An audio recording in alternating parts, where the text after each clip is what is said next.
오늘의 정치권 이슈 분석해 보도록 하겠습니다. 김관욱 계명대 교수, 최수영 시사평론가 두 분과 함께합니다. 어서 오세요. 안녕하세요. 먼저 이재명 후보가요, 어제 전국민 재난지원금 지급 계획을 철회했습니다.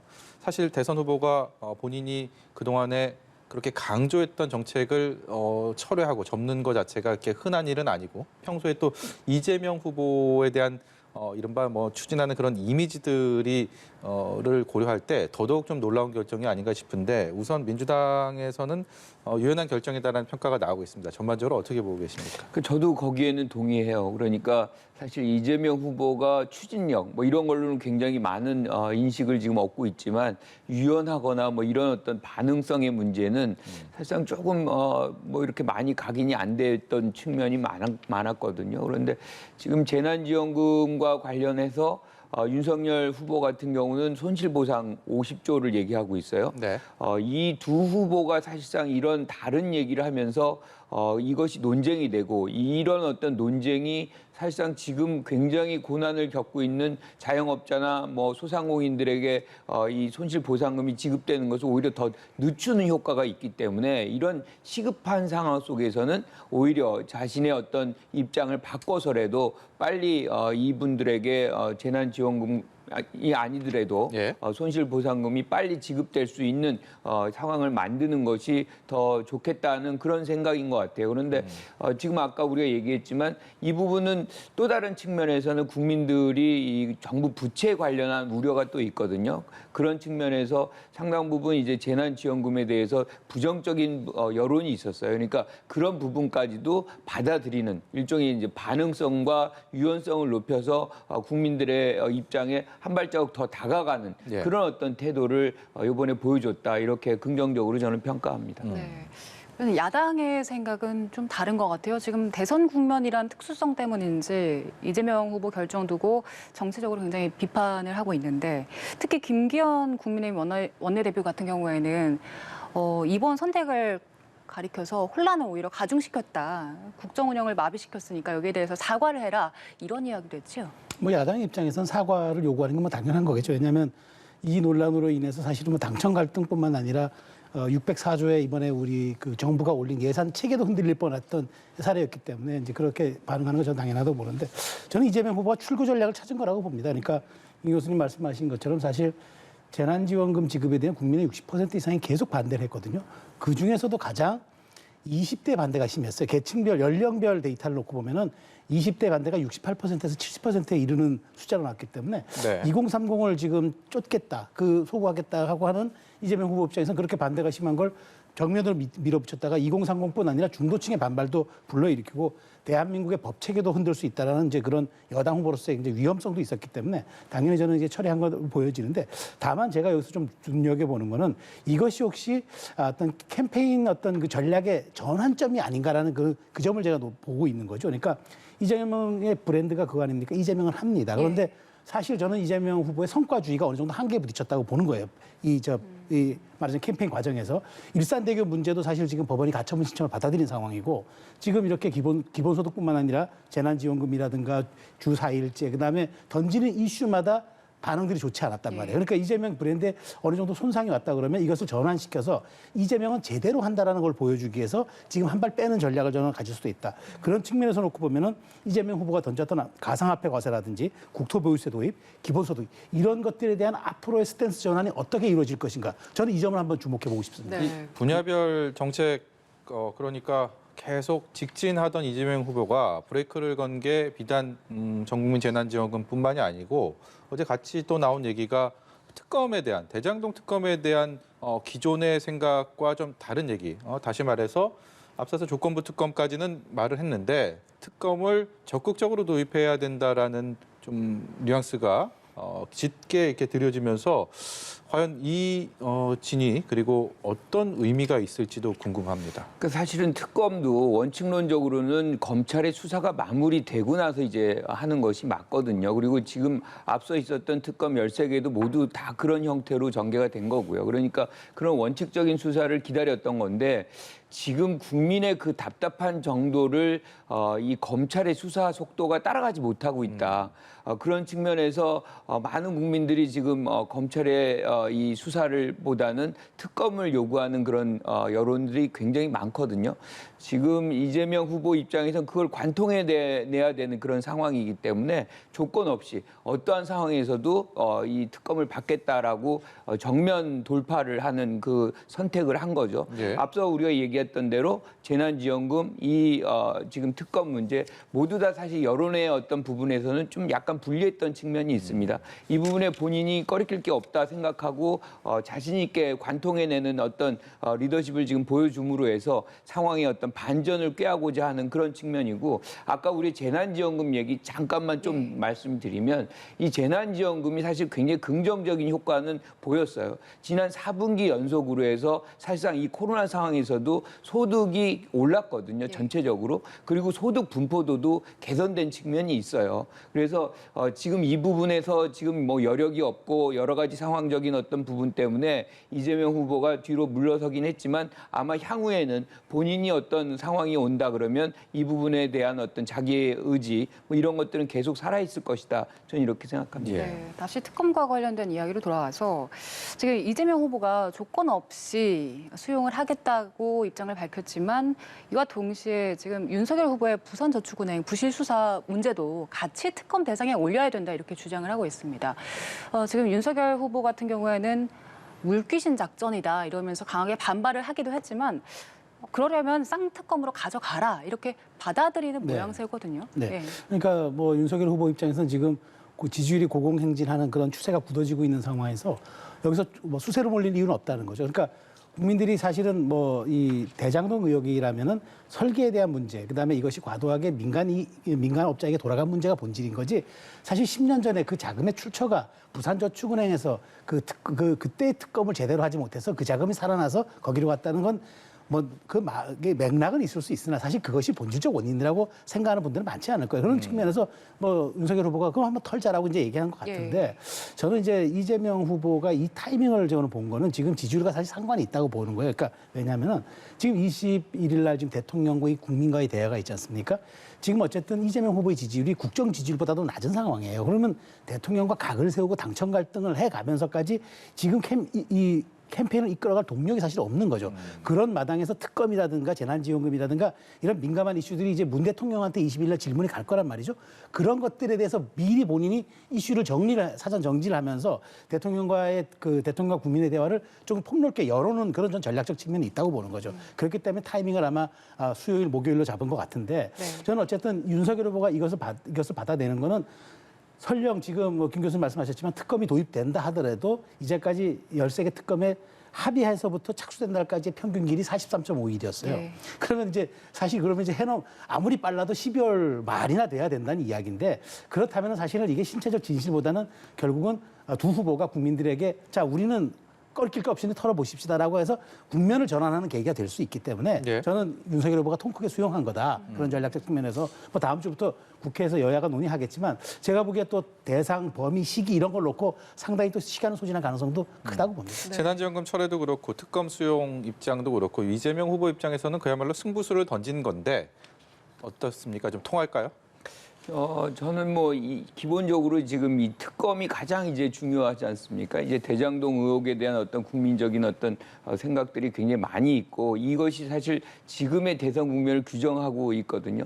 그러니까 이것이 어떻게 전개되느냐에 따라서, 근데 지금의 지지율에는 상당 부분 이게 녹아져 내려 있어요. 이미 많이 반영이 됐다라고 보는 거죠. 그리고 특검의 상황에서 갑자기 수사 결과가 뛰쳐나오거나 뭐 그럴 가능성은 없기 때문에 오히려 이런 이슈들이 오히려 잠복되고 다른 이슈들이 부각되는, 예컨대 이제 지금 TV 토론 같은 경우도 오늘 방송 주최 이제 TV 토론이 사실 윤석열 후보의 어떤 반대로 해가지고 무산이 났는데, TV 토론이 되면서 사실상 정책 대결의 양상으로 넘어갈 공산이 있거든요. 그 상황이 된다 그러면 실질적으로 비전 제시, 정책 제시를 누가 그렇게 영향 있게 하느냐, 뭐 이런 문제의 어떤 대결 국면으로 간다 그러면 지금까지 있었던 상황과는 조금 다른 이 기준점으로 해가지고 국민들이 대선 대선 후보를 바라볼 수 있는 기회가 열릴 수 있겠다 이렇게 봅니다. 예. 네, 그리고 특검 이야기가 나오면 늘 기간이 상당히 오래 걸린다. 그래서 대선이 끝나고 나서 결과가 나올 것이다. 이런 이야기 많이 하잖아요. 그런데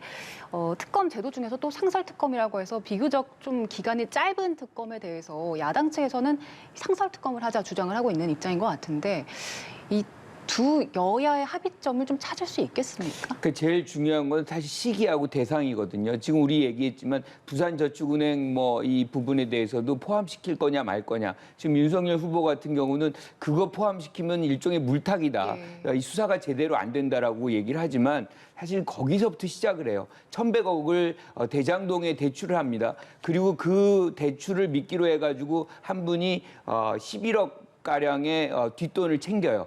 그때 당시에 이제 수사 주인 검사가 윤석열 검사였던 것이고 그때 그 분의 피의자의 변호인이 네. 박영수 변호인이에요. 여기 굉장히 교묘한 어떤 인적 구도가 있습니다. 이제 이런 부분들을 이제 본인은 포함 안 시키겠다라고 한다 그러면 그건 의문적으로 남는 건데 저는 개인적으로 뭐 윤석열 후보가 이 부분에서 반대한다고 하더라도 지금 이재명 후보는 그냥 대장동 것만이라도 받아서 계속해서 특검을 가는 것이 국민에 대한 어떤 도리고 국민의 궁금증을 푸는 길이다라고 생각을 할 수 있는데 그 전까지 우리가 대선 전까지는 이 결과가 나오기가 그렇게 쉽지는 않다 이렇게 생각합니다.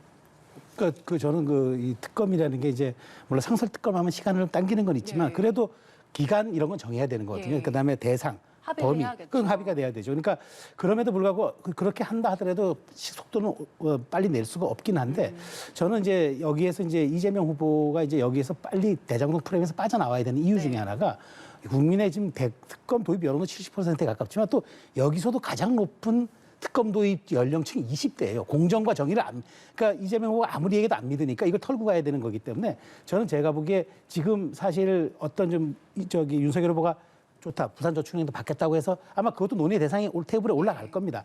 그럼에도 불구하고 지금 그동안에 이재명 후보 가장 여기서 불리하게 당했던 프레임이 특검을 피하는 자가 범인이라는 야당의 구호가 먹혔기 때문에 국민들이 그만큼 동의를 해준 거거든요. 그런 점에서 자꾸 이제 조건이나 이런 걸 달지 말고 빨리 지도부로 넘겨서 빨리 하라고 촉구하는 메시지를 주말쯤에 내는 게 이재명 후보가 오히려 이 박스권에서 탈출하는 지름길이 될 수도 있다라고 저는 생각을 합니다. 두 분 말씀에 이 행간에서 읽혀지는 공통점이 지지율과 이렇게 직결돼 있다라는 저는 그걸 읽을 수가 있었는데 이 윤석열 후보는 이른바 후보 선출 이후에 컨벤션 효과를 노리면서 지지율 고공행진을 벌이고 있고 이재명 후보는 박스권에 갇혔다. 정체가 오래되고 있다라는 지적들을 많이 받고 있기 때문에 뭔가 서로 변화를 좀 꾀하려는 그리고 그것을 현재 상황을 유지하려는 그런 움직임들이 현재 이런 변화들의 하나의 동력이 아닌가라는 생각이 많이 든다는 또 분석들 해주시고 있고요. 그렇기 때문에 이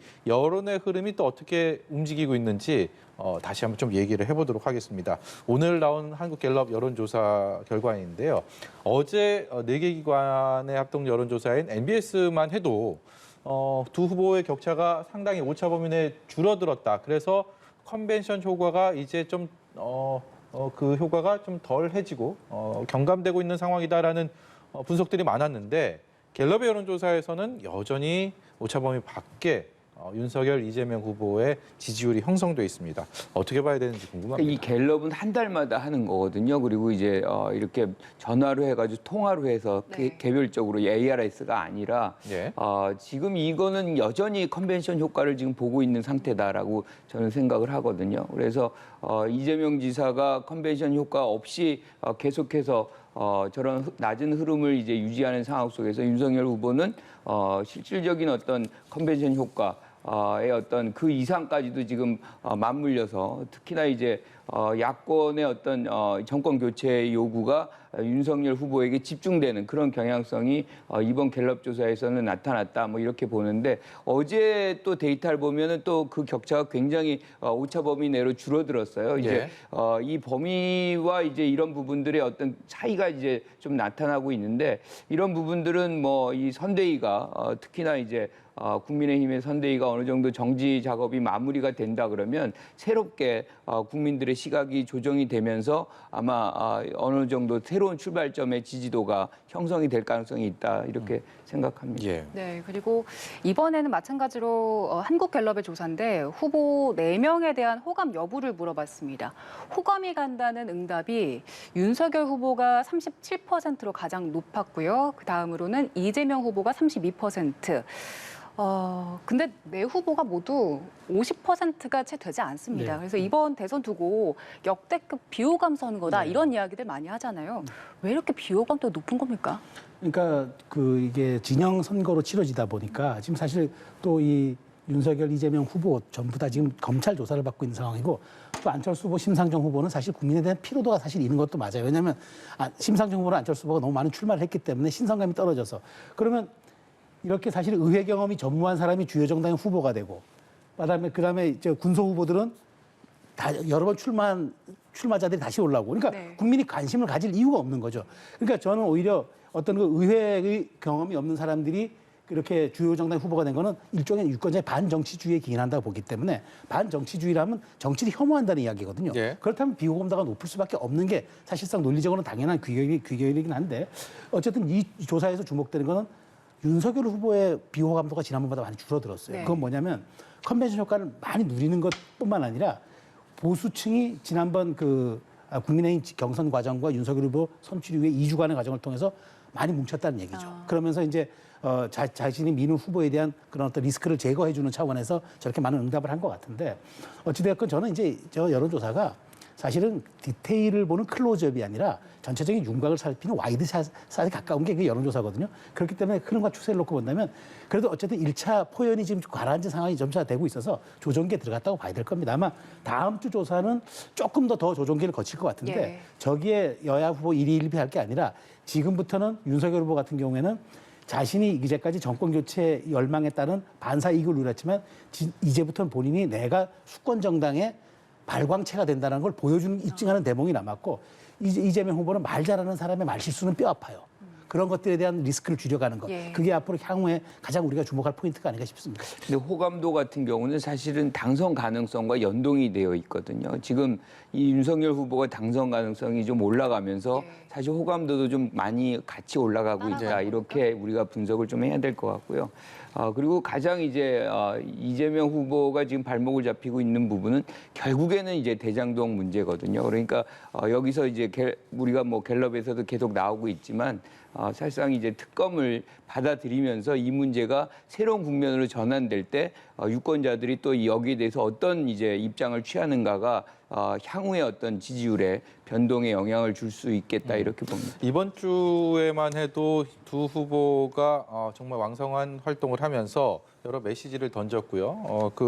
앞서서 저희가 그런 과정들을 다 이렇게 얘기를 하고 분석을 했는데 주말 사이에 또 여론조사가 있을 겁니다. 그리고 이제 다음 주 초부터 줄줄이 나올 텐데 두 분께서는 이재명 후보, 윤석열 후보 어떤 부분이 지지율 추이를 좀 변동을 줄 수 있는 요소, 변수로 생각하고 계십니까? 향후에 이제 변동이 굉장히 크리라고 봐요. 왜냐하면 이제 지금부터는 사실 국민들이 아주 주목을 해서 이제 봅니다. 그런데 국민들이 가장 관심 있는 건 결국엔 민생과 경제 영역이거든요. 그거를 누가 풀 수 있느냐의 문제에 천착해서 지지를 하고 철회하고 이런 과정이 이제 거쳐질 것이기 때문에 지금 우리가 얘기했지만 정책 제시 그리고 TV 토론 이 과정 속에서 그분들의 어떤 비전을 평가하는 장면이 나오게 되면은 큰 폭의 어떤 변화들도 가능하다. 저는 이렇게 봅니다. 저는 단기적으로 선대위를 주목합니다. 그러니까 예, 국민의힘은 지금 이번 주말에 나타날 선대위 갈등이 더 지속되면은 국민들이 이건 선거가 끝난 건도 아닌데 뭐 인수위 구성하냐, 농공행사하냐 굉장히 반발한 심리가 오면서 출렁거릴 수가 있고 예. 민주당은 지금 선대위 개편의 문제입니다. 지금 제가 보기에 지금 너무 횡적으로 방대해 있어요. 그러면 예. 의사결정하고 기동성, 기민성의 문제에서는 대단히 약점을 노출하기 때문에 제가 보기에 이재명 후보가 선대위를 어떻게 다시 재편하고 자기 직할로 운영을 하느냐. 요 부분이 단기 승부에는 단기 지지율에만 상당한 영향을 보일 것으로 저는 추산합니다. 국민의힘 선대위는 어떻습니까? 그러니까 국민의힘 선대위가 지금 제가 보기에 그런 거예요. 윤석열 후보는 반문 빅텐트를 쳐서 큰 접시론으로 가서 가자는 확대 개편을 예. 주장하는 거고 김종인 위원장은 기동성 있게 이슈 중심으로 슬림화시켜서 내가 전권을 쥐어서 후보와 직통하는 이른바 구조조정을 해야 된다. 이게 지금 맞붙고 있는 상황인데 어느 정도 조율은 되겠지만 과연 그렇다면 이 주류의 그 핵심에 누가 서느냐 이 문제가 주말을 통해서 가닥을 잡겠는데 저는 윤 후보의 정치력이 시험대에 들은 상황이기 때문에 이 문제를 어떻게 정리하느냐가 윤 후보가 1차적으로 지금 대중에게 자기 리더십을 입증하는 시험대가 될 거다. 그 점은 아주 분명해 보입니다. 이른바 그 삼김의 또 새로운 신조 삼김의 이 포지션이 어떻게 될지 그 역학관계가 어떤 작용을 불러올지가 관심인데 다들 많이 알고 계시겠지만 김종인 전 위원장도 그렇고요. 김한길 전 새정치민주연합 대표, 김병준 전 비대위원장 어떻게 설정이 될까요? 기본적으로 이건 권력 투쟁입니다. 그러니까 김종인 전 비대위원장이 실질적인 통제력을 갖겠다는 것이고 지금 윤석열 후보 같은 경우는 그렇게 줄 수는 없다. 견제를 해야 되겠다. 그래서 이제 김병준, 김한길 전 대표를 이제 모셔와서 견제 역할을 하게끔 하는 장면인데 이런 것들이 아까 말씀하신 대로 길어진다 그러면 사실상 이것이 이미 조각의 수준이냐, 권력 잡은 것이냐라는 어떤 비아냥을 들을 수밖에 없는 것이고요.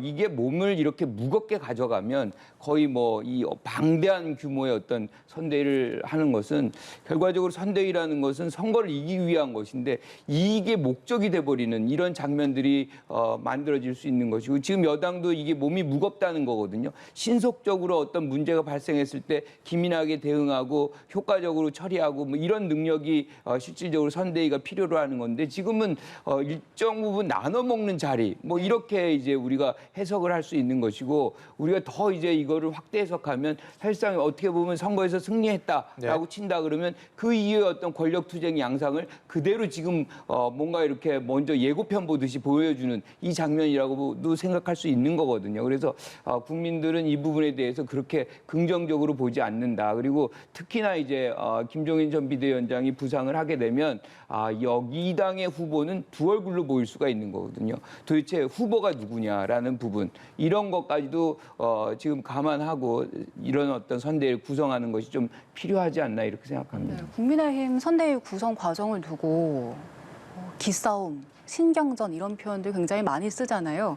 그런데 지금 김종인 전 비대위원장이 반대하고 있는 김한길 전 대표라든지 김병준 위원장이라든지 이 두 분이 들어왔을 때 반문 빅텐트 말고 실제적으로 캠프에서 어떤 역할들을 할 수 있겠습니까? 그러니까 저는 이게 흔히 보면 반문 빅텐트라고 얘기하지만 저는 그렇지는 않다고 봐요. 그러니까 그렇게 꾸려지는 듯이 보이지만 내용을 보면은 그 김병준 교수는 많은 평가에도 불구하고 딱 떨어지는 그 기억 하나는 노무현의 책사입니다. 그다음에 김한길 위원장은 여러 가지 정치 행보를 오락가락했던 비판은 있지만 DJ의 사람입니다. DJ의 정무수석이었어요. 기획수석이었습니다. 그렇다면은 저는 이 두 사람이 오는 거는 중도 혹은 호남 순기능이 있다고 봐요. 다만 올드보이의 귀환이다 이런 좀 비판이 많긴 한데 저는 이분들이 들어오면서 사실 윤석열 후보 입장에서는 김종인 위원장에게 쏠리는 과도한 힘을 견제할 수도 있고 또 이분들이 갖는 호남의 특징과 하나는 노무현 친노에 대한 어떤 소구성 이런 것들이 적절히 배합될 수 있기 때문에 단순한 반문 빅텐트라기보다는 일종의 역할과 지위를 부여해서 책임성 있게 선대위를 꾸려나가는 그러면서 김종인 위원장에게는 정책 그러니까 일종의 이재명 후보의 기본소득에 반하는 정책 아젠다 세팅을 해라.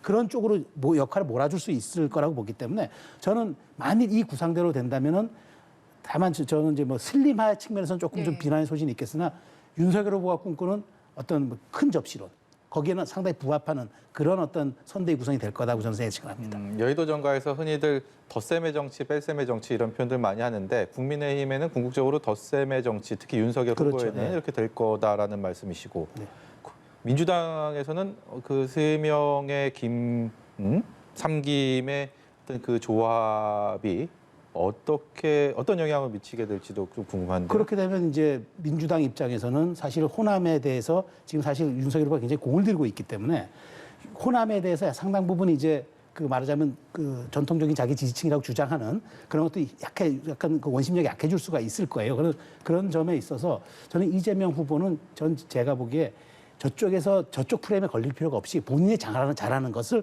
해야 돼요. 그렇다면 저는 의사결정 구조를 최대한 지박시켜가지고 자신의 직할 부대를 두어가지고 아주 수용성 있게 이것들이 전달되고 다시 집약하는 이런 어떤 피드백을 갖는 선대위를 꾸려내는 게 오히려 저쪽은 그렇게 몸집이 커지더라도 이쪽은 구조조정을 통해서 다시금 후보 직할 체제로 가는 것을 이재명 후보는 거기에 대한 맞서는 전략으로 수립하는 게 오히려 저는 그게 더 합리적이지 않을까 저는 그렇게 분석합니다. 마지막으로 민주당에서는 선대위에 문제는 있다. 앞서서 말씀하신 것처럼 의사결정 구조 과정이 굉장히 복잡하고 뭔가 신속한 대응하기가 어려운 상황이기 때문에 바꿔야 된다라는 데는 의견이 어느 정도 모여졌고 양정철 전 원장의 또 쓴소리도 있었고요. 그럼 어떻게 바꿔야 된다에 대한 거는 아직 나오지는 않고 있거든요. 안 바꾼다 그래도 국민의힘의 선대위보다는 단순할 것 같아요. 그러니까 지금 총괄 선대위, 선임 선대위원장, 거기 밑에 또 공동 선대위원장, 그 밑에 또 공동 선대본부장들 이렇게 해서 이제 운영이 될 수 있나는 생각을 하는데 지금 민주당도 굉장히 사실은 뭐 169명이 다 참여하는 아주 메모드급이에요. 안 움직이죠. 그러니까 아까도 말씀드렸다시피 지금 가장 중요한 거는 이 후보가 갖는 약점이거든요. 약점 중에 하나가 진영에서의 결속력이 지금 윤 후보보다 약합니다. 이거를 어떻게 하면 빨리 이렇게 가속화해서 결속을 시키느냐인데 이 부분에서 호남표가 상당히 의미를 가져요. 그리고 호남의 결속은 바로 수도권으로 이어지기 때문에 지금 선대위가 해야 되는 거는 후보는 후보대로 뛰고 선대위는 호남에 상주하면서 호남표를 결속시키고 그 표의 어떤 영향력을 수도권으로 가져오는 전략을 취하는 것이 지금 선대위가 해야 되는 일이다 이렇게 생각합니다. 네, 오늘 말씀은 여기까지 듣도록 하겠습니다. 지금까지 김관호 계명대 교수, 최수영 시사평론가였습니다. 고맙습니다. 고맙습니다.